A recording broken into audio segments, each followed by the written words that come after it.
আসসালামু আলাইকুম রহমতুল্লাহি বারাকাতু।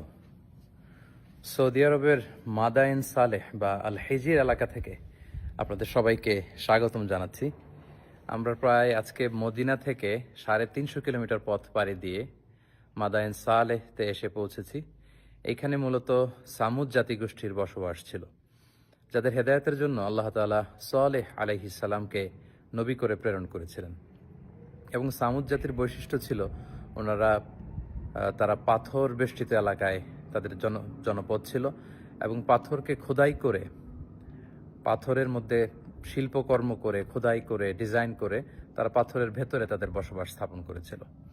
এবং সালেহ আলাইহিস সালাম যখন সামুদ জাতিগোষ্ঠীকে এক আল্লাহর দাওয়াত দেন, তখন সামুদ গোষ্ঠী নবুয়তির প্রমাণ হিসেবে সালেহ আলাইহিস সালামের কাছে একটি উট দাবি করেছিল যে আপনি যদি পাহাড়ের ভেতর থেকে একটি উট বের করে আনতে পারেন, সেই উট যদি এসে বাচ্চা প্রসব করে এবং দুধ দেয়, সেটা খাওয়ার পরে আমরা বুঝবো যে আপনি নবী।